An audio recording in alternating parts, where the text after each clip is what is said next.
Hashtag the night he wouldn't look at the needle.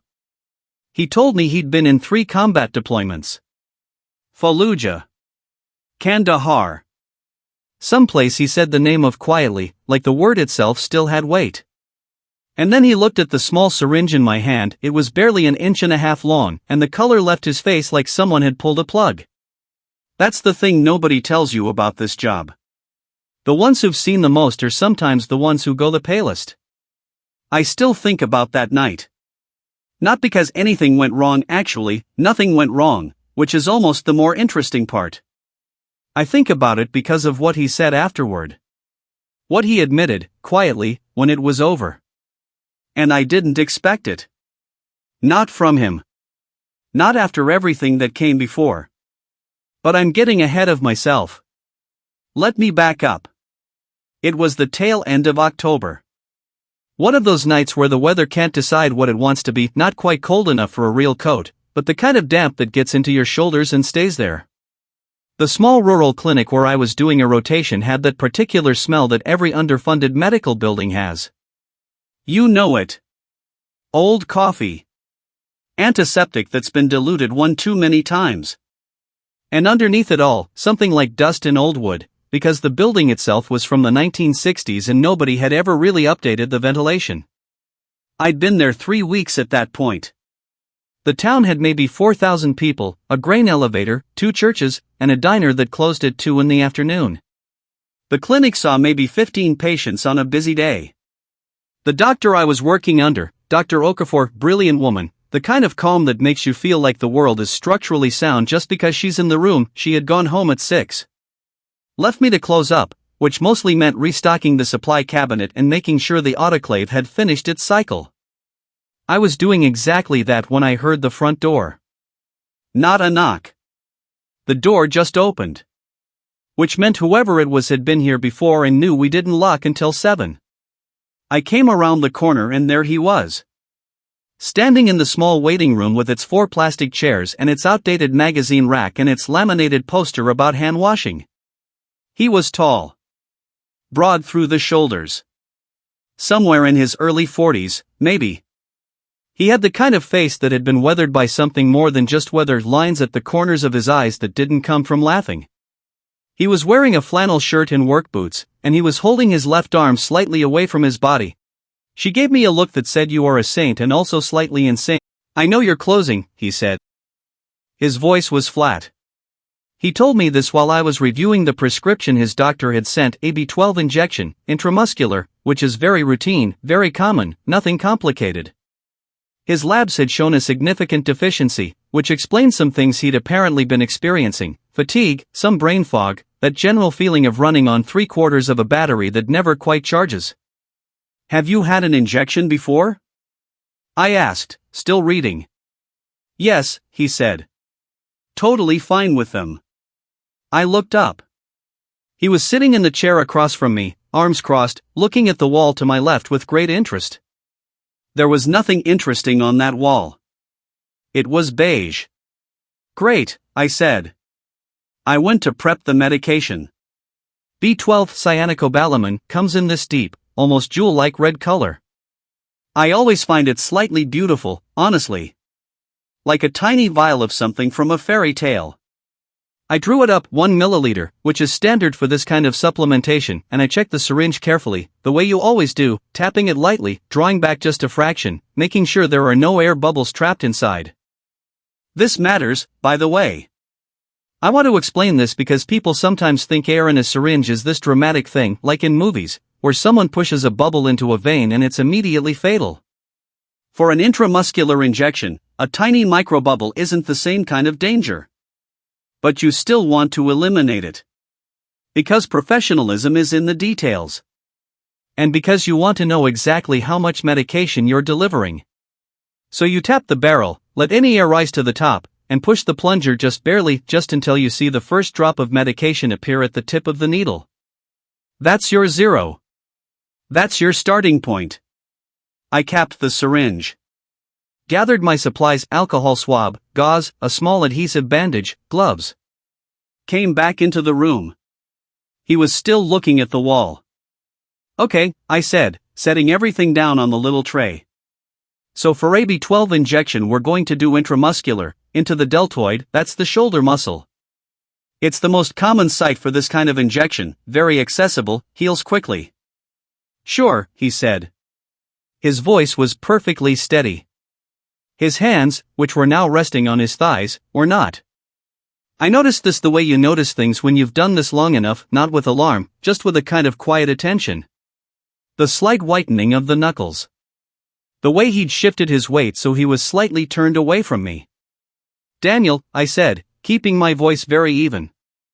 Are you actually okay with needles? A pause. Mostly. I put down the swab. What does mostly mean? He finally looked at me. And there it was, this expression that I can only describe as a man who has been caught and is deciding whether to be embarrassed or just honest. He chose honest, which I respected immediately. I've had blood drawn before, he said. But I've never had, I've been told I'm a little, he stopped. Started again. I passed out once. In college. It was just a flu shot and he made a vague gesture with his hand. The nurse was not impressed. I felt something loosen in my chest. Not pity, something warmer than that. Recognition, maybe. Because I have seen this so many times. The person who has convinced themselves they've outgrown a fear, or that it was a one-time thing, or that this time will be different. And they walk in with their jaw set and their hands flat on their knees, and they stare at a beige wall, and they say totally fine. Okay, I said. Thank you for telling me. That actually helps a lot. He looked slightly surprised. Like he'd expected me to be the unimpressed nurse from college. It does? It does. Because now I can actually do this properly, instead of having you fall off the table and both of us have a very bad Tuesday. He laughed. It was short and a little surprised and it broke something in the room, some tight, held thing, and I felt the air change. Here's what I want you to understand about vasovagal syncope, which is the technical name for what happens when someone faints from a needle, or from the sight of blood, or from anxiety about a medical procedure. It is not weakness. It is not being dramatic. It is your nervous system doing something it genuinely believes is helpful. Your vagus nerve, this long, wandering nerve that connects your brain to most of your major organs, sometimes responds to stress by doing the opposite of what you'd expect. Instead of revving up your heart rate, it slows it down. Blood pressure drops. Blood pools in your legs. Your brain gets slightly less than it needs, and your body makes the executive decision to just lie down. Horizontally. Whether you plan to or not. I want to tell you about what happened next, but first I need to set something up, because this is the part where I'm going to actually I have seen a 6'2" man who ran marathons go completely pale and slide off a chair because I was drawing blood from his arm. These things are not connected to toughness. I explained a version of this to Daniel, sitting across from him, not yet touching anything. So your body just decides, he said. Your body decides a lot of things without consulting you, I said. That's honestly most of medicine. He smiled at that. Properly this time. The trick with someone who has a vasovagal history, someone whose nervous system is likely to overreact, is to keep them as comfortable and as distracted as possible. Lying down is ideal, it eliminates the blood pooling problem entirely. But we were in a small clinic room with a narrow exam table and it was 10 minutes to closing, and Daniel, I could tell, was the kind of person who would find lying down more anxiety-inducing than the needle itself. Too vulnerable. Too much like giving in. So instead I had him sit, but I turned the chair so he was facing away from my tray. Away from the supplies. I asked him to rest his arm on the armrest and just let it be heavy, really heavy, like he was trying to push it down through the chair. Tell me something, I said, pulling on my gloves. The latex makes this soft snapping sound that I've always found oddly satisfying. What do you do? For work. Software, he said. I designed, well, it's complicated to explain. Try me, I said. I have at least 4 minutes. He laughed again, and while he was laughing, I was already doing the first part of my preparation. I palpated his deltoid, the shoulder muscle, which sits like a small, rounded cap on the upper arm. You find it by locating the acromion process, which is the bony point at the very top of the shoulder. From there you come down about 2 to 3 finger widths. That's your target zone. The muscle is thickest there, and you're safely away from the radial nerve and the brachial artery, which are the things you really don't want to accidentally introduce yourself to. I pressed lightly, feeling for the muscle bulk. It was adequate. He wasn't particularly muscular, but there was enough there. For a standard 1 ml injection into a reasonably developed deltoid, a 25-gauge needle at about an inch is appropriate. Enough to reach the muscle belly without going too deep. He was explaining something about user interface design, something about the way people interact with systems intuitively, without being taught, and I was listening with one part of my mind while the other part was doing its quiet, careful work. I cleaned the site with the alcohol swab. Small, circular motion, outward from the center. Let it dry for a few seconds. This matters. Wet alcohol on the skin stings more and can affect the antiseptic effect. People rush this step. You shouldn't. And the thing is, most people don't even realize they're being guided, he was saying. The design is invisible when it works. You just move through it naturally. That's interesting, I said. And I meant it. That's actually how this should feel too. He paused. What?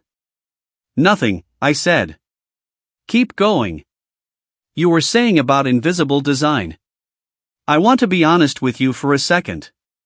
There is a moment right before you give an injection that I don't think I've ever quite described to anyone outside of medicine. It's a moment of pure, quiet attention. Everything else falls away. You're not thinking about the patient's anxiety or the time or whether you locked your car. You're just present. With the needle, with the muscle, with the angle. The angle matters. For deltoid intramuscular, you want approximately 70 to 90 degrees essentially perpendicular to the skin, maybe the slightest inclination toward the shoulder. Not angled sharply. Not flat. Straight in, with intention. You hold the skin taut with your non-dominant hand, not pulling hard, just a gentle stabilizing pressure, so the tissue doesn't shift when the needle enters. You position the needle at the site.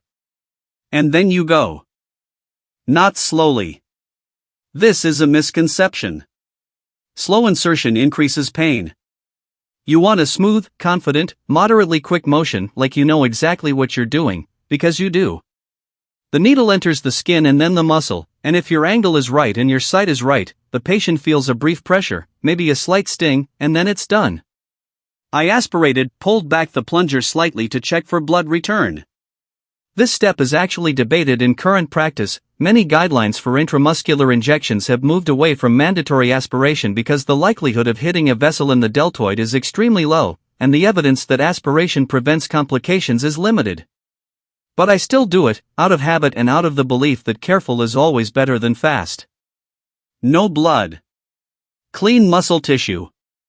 I injected slowly, over about 10 seconds for 1 milliliter, which sounds fast but feels measured. You don't want to push medication into muscle too quickly, it can cause pressure and discomfort. Steady, even pressure on the plunger. And then it was done. I withdrew the needle in one smooth motion, same angle as entry, and immediately applied light pressure with the gauze. Daniel was mid-sentence about something called affordance theory. He stopped. Is that it? That's it, I said. A pause. That was I didn't even. I know, I said. He sat very still for a moment. I kept the gauze in place, gentle, steady pressure, maybe 30 seconds, which is enough to close the tiny puncture and prevent any bruising. Then I checked the site, no swelling, no unusual redness, the skin looked perfect. I put the small bandage on, pressing it down at the edges. How do you feel? I asked. Fine, he said. Then, more honestly, actually fine. Not just saying it fine. Good. I'm going to ask you to sit for a few minutes anyway. Don't stand up quickly. He nodded. And then he looked at me with this expression I've seen before. It's the expression of someone who was braced for something terrible and is now recalibrating. Like a person who has been holding their breath for so long they've forgotten what it feels like to just breathe. "Can I ask you something?" he said. "Sure. How did you know to do all that?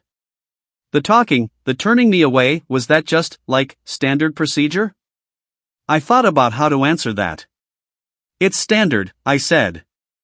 "But it's also just paying attention. You told me something true, which let me actually help you. A lot of people don't do that. They come in with their jaw set and their hands flat on their knees and they stare at the wall and say they're fine." He was quiet for a second. "Yeah," he said. "I did do that." "You did. And then you stopped." While he was sitting, I always make people sit for at least 5 minutes after an injection if there's been any history of vasovagal response, because that's when it tends to happen. In the standing up, in the movement, I found myself telling him something I don't usually tell patients. I told him about the first time I gave an injection. Not on a mannequin, not on a practice pad, on a real person. I was a student, second year, and my supervisor was watching, and my hands were shaking so slightly that I was the only one who could feel it, but I could feel it. "What happened?" he asked. "It went fine," I said. Which was somehow almost worse. Because I'd been so afraid, and then it was just fine. And I thought, oh. All that fear was just in my head. Was it? I considered this. Partly. Fear is real. The thing you're afraid of being as bad as the fear, that part is usually not. He looked at me for a moment. That's either very comforting or very unsettling, and I can't decide which. "Welcome to medicine," I said. He laughed. And I laughed. And outside the window of the little converted house that pretended to be a clinic, the October dark had fully arrived, and somewhere in the building Margot was very pointedly turning off lights. Before he left, I gave him a few things to know about B12 deficiency, because I think people deserve to understand what's happening in their own bodies, not just receive a treatment and walk away. B12 is absorbed in the small intestine, but only with the help of something called intrinsic factor, which is produced in the stomach. Some people don't produce enough of it. Some people have dietary patterns that limit their intake. Some medications, not on the wall, the common one, used for blood sugar, can interfere with absorption over time. The injection bypasses all of that. It goes directly into the muscle, gets absorbed into the bloodstream, and the body uses what it. I think. How long until I feel? Who needs something, a shot, a blood test, a procedure, and they put it off for weeks, months, sometimes years, because the fear is bigger than the need. I understand it. I do. But I also think about what it costs. The infections that become serious. The conditions that get caught late. The small preventable things that become large complicated things because someone was afraid and nobody made it feel manageable. I'm not saying fear is wrong. I'm saying, you don't have to be fearless. You just have to go anyway. Like Marcus did. Like a lot of people do, quietly, every day, in small waiting rooms that smell like old coffee and antiseptic. That takes something. I don't think we say that enough. Before he left, I walked him through a few things I wanted him to watch for over the next few days. Not just the wound, though I reminded him again about the signs of infection, because I'd rather repeat myself than have him dismiss it, but also just general things. He mentioned, almost in passing, that he'd been feeling more tired than usual lately. Not dramatically. Just off. I asked if he was drinking enough water. He gave me the look that people give when they think the question is too simple to be serious. I said, I mean it. Describe your day. He described his day. He was up at 5, outside by 5:30, working until noon, eating lunch, back outside until dark. He drank coffee in the morning. Water sometimes during the day. More coffee in the afternoon. Here's the thing about dehydration that most people don't realize: by the time you feel thirsty, you're already mildly dehydrated. Thirst is a late signal, not an early one. And mild, chronic dehydration, the kind that accumulates over days of not drinking enough, doesn't usually feel like thirst. It feels like fatigue. Difficulty concentrating. Headaches in the afternoon. Muscle cramps. The kind of tired that sleep doesn't quite fix. The general guideline most adults know is 8 glasses of water a day, but the more accurate way to think about it is this: your urine should be pale yellow. Not clear can actually mean you're overhydrating, which has its own issues. Pale yellow. That's the target. Dark yellow or amber means you need more water. If you're working outside, sweating, in any kind of physical labor, you need significantly more than a sedentary person. And coffee doesn't count as hydration, it's mildly diuretic, meaning it actually increases fluid loss slightly. I told him all of this while he was putting his jacket back on. He listened with the expression of a man who was going to go home and drink a glass of water and not admit that the advice had been useful. Which is fine. That's fine with me. You're going to check the wound in 48 hours, I said. I'll check the wound. And call if anything changes. I'll call. He was at the door. He paused with his hand on the frame and looked back at me. The waiting room light was behind him, and outside the window behind me the sky had gone that particular dark blue that happens in the last few minutes before full dark. Thank you, he said. And it wasn't a formality. It was specific. Like he meant more than the wound. Anytime, I said. He nodded once. And left. I finished closing up. Restocked the cabinet. Ran the autoclave check. Turned off the lights in the exam room and stood there for a moment in the dark, which I sometimes do at the end of a shift. Just to let the day settle. I thought about what he'd said. About the field hospital. About the body remembering things the mind has already reasoned through. I thought about how many people are carrying something like that.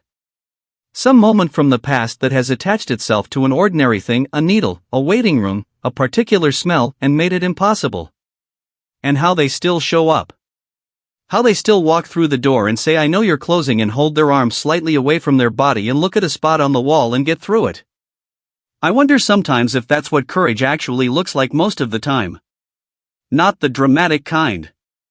The quiet kind. The kind that doesn't announce itself. The kind that just keeps showing up, even when showing up is hard. I think about that when I'm tired. When the work feels routine. When I'm restocking a supply cabinet at the end of a long day in a small clinic in a town that closes its diner at 2 in the afternoon. I think about Marcus and his dog Earl, who tried to herd the cattle and didn't mind being ignored, and who was apparently content with his life. I think there's a lesson in there somewhere. I'm still working out exactly what it is. He came back in 3 days to have the wound checked. It was healing cleanly, the closure strips had held, the edges were approximating well, no signs of infection. He said the arm had been a little sore the day after the injection, exactly as I told him it would be. He said he'd been drinking more water.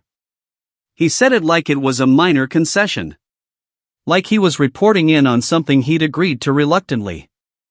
I said the wound looked good and he could start getting it wet again. He said, Earl says hi.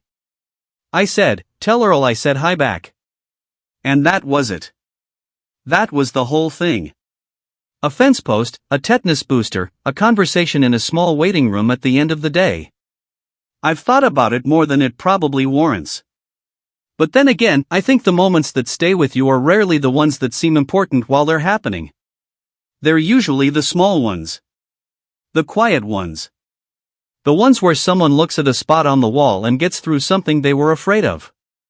Those are the ones I carry with me. Those are the ones that make the rest of it make sense.